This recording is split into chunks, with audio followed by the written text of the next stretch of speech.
Hi friends, this is Dipti and welcome to my channel Life Admin 365 and welcome to today's video. Today's video is a recipe video and I'm sharing with you our family's favorite chocolate chip cookie recipe.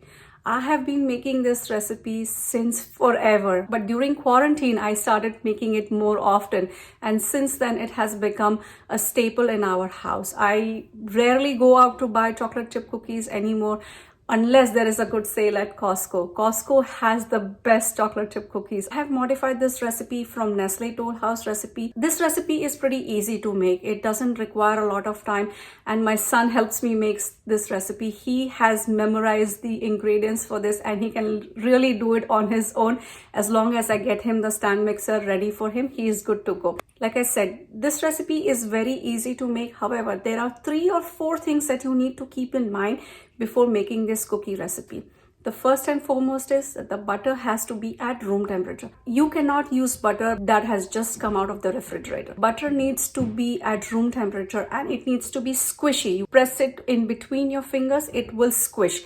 That is the consistency and texture that we are looking for. You cannot melt the butter in the microwave or on the stove to bring it to that consistency. The cookies made from that butter are not going to have that perfect chewy taste that we have when we eat chocolate chip cookies. So make sure that you take the butter out good 2 or 3 hours before you plan to make the chocolate chip cookies. The eggs also need to be at room temperature. That's the other requirement. The third thing is that make sure you are not over beating the batter. Once you add flour, you don't want to over mix the batter.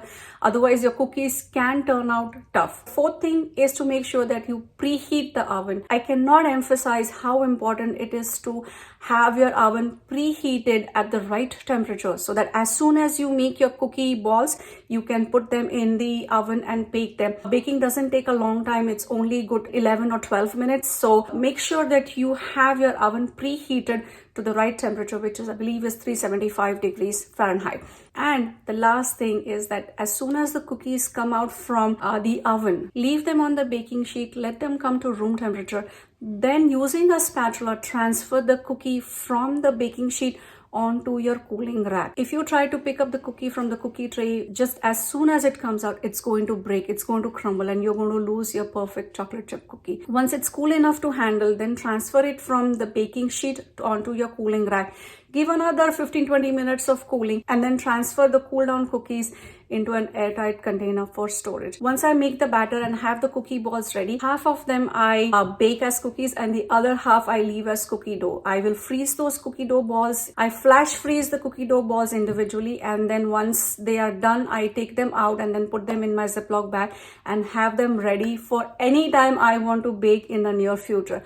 But it rarely lasts. Both my boys love cookie dough. So most of the time the cookie dough doesn't get baked into cookies, they just get eaten as a cookie dough itself. What we typically have a routine is one day cookie and one day cookie dough. Anyways, enough of the rambling. I hope you stick around till the end and enjoy watching this video.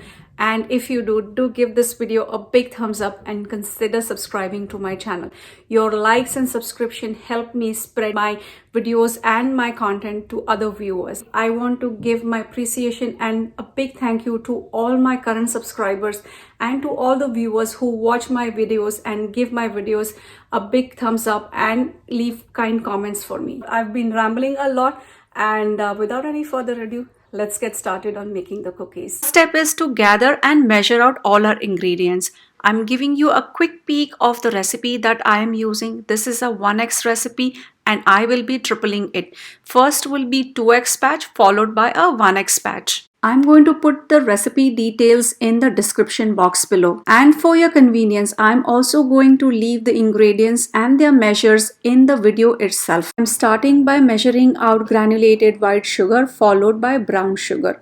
The rule for measuring out brown sugar is that it needs to be packed very well in the measuring container before transferring it to your bowl. Then I'm combining both the sugars and mixing them well and then keeping it aside. Next is to measure out the flour. I always like to sift my flour before using it for my preparations. To this strainer, I am adding the required quantity of all-purpose flour followed by baking soda. Since I'm using salted butter for this preparation, I am not adding salt.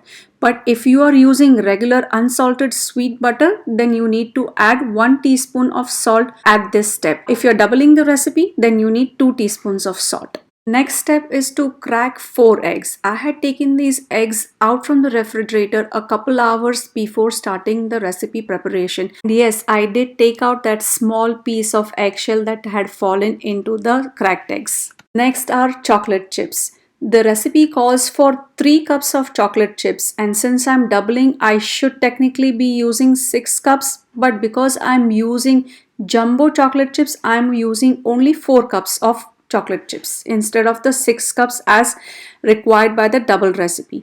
So here is a quick peek of all the ingredients that I have ready on hand so that I can start with my preparation. The next step is to prepare the butter sticks for making cookies. I'm transferring all of the butter sticks to the mixing bowl of my stand mixer, and then using the paddle attachment, I'm beating the butter sticks at low intensity to form a whipped smooth butter. I took out butter sticks good 3 hours before starting the preparation, and despite it being at room temperature, it does take some amount of beating, a little bit at low intensity, to whip it into the desired consistency that we are looking for. Make sure to scrape the sides of the bowl as well as the notches of the paddle to remove any stuck on butter.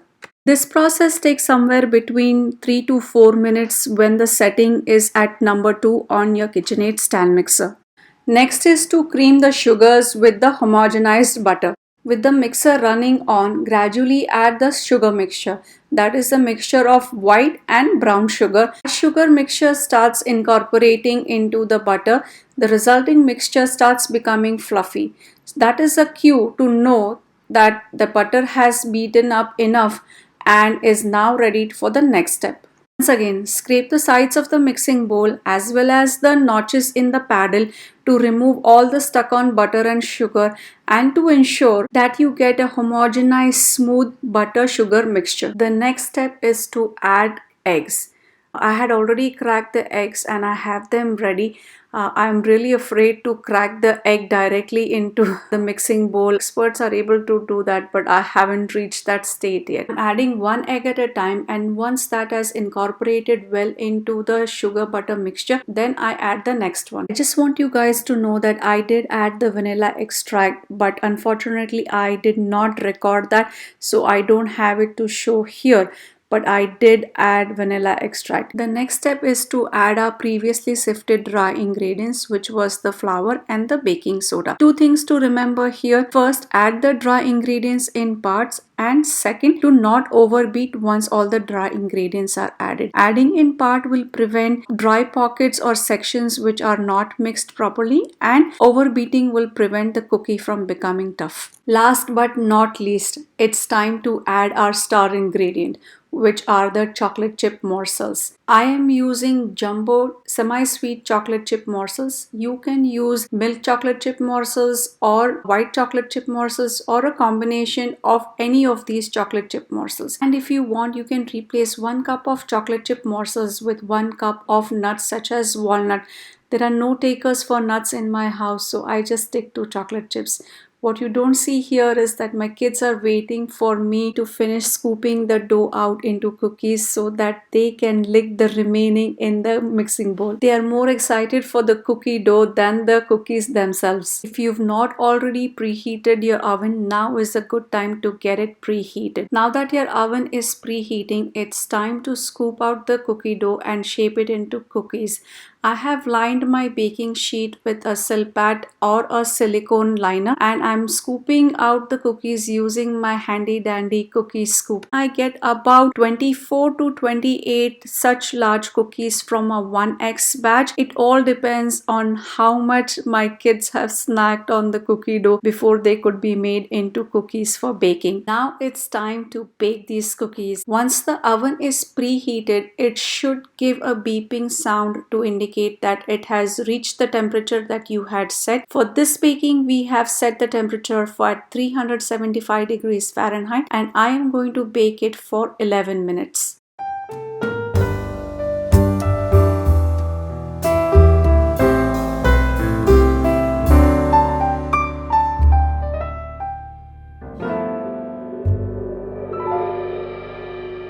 While the oven is doing its thing, I am going to scoop out some of the remaining cookie dough in the mixing container. I'm going to flash freeze about 15 to 16 of these cookie doughs for later use or for snacking purposes. And the other portion that is remaining in the mixing bowl, I am going to make cookies out of them. So I'm doing the same whole process, but I don't have a Silpat anymore. So I am just using a regular unbleached parchment paper that I have lined my baking sheet with. I am spacing them about 2 to 3 inches apart from each other as well as from the edges of the baking sheet.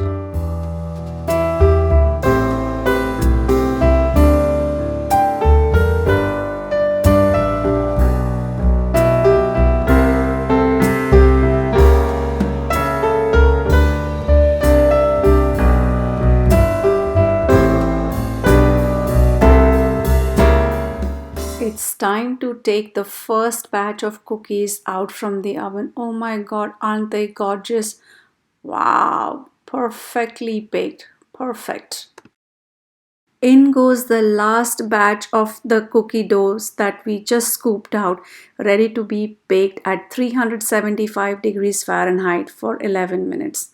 Now comes the hardest part, waiting for the cookies to cool. Oh my god, all of us are so impatient and we want to try it right away. But like I said earlier, the cookies need to cool completely on the baking sheet before we can even transfer them onto our cooling rack.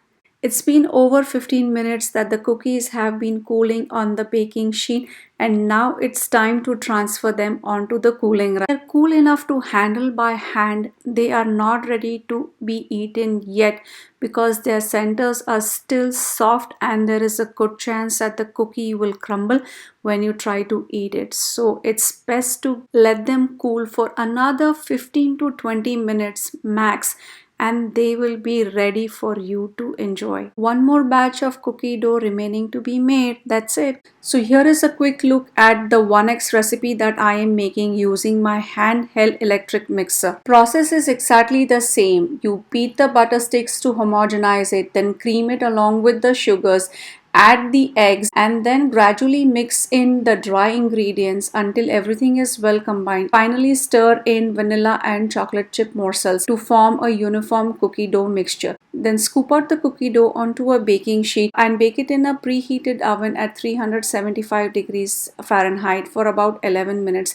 Let the cookies cool on the baking sheet before transferring them on the cooling rack, and then stack them together and put them in an airtight container. Next, I'm collecting all the flash frozen cookie dough bites and putting it in my Ziploc bag for later use. But you guys know this, I don't think I'm going to bake this. It's mostly going to be eaten as is. Anyways, I would highly recommend you guys try this recipe out. It's a no-fail recipe as long as you keep those 4 or 5 tips in mind that I mentioned in the beginning of the video. Let me know in the comment section below how your cookies turned out. And if you have any questions, do leave them in the comment section as well. Thank you once again for watching my videos. Bye guys.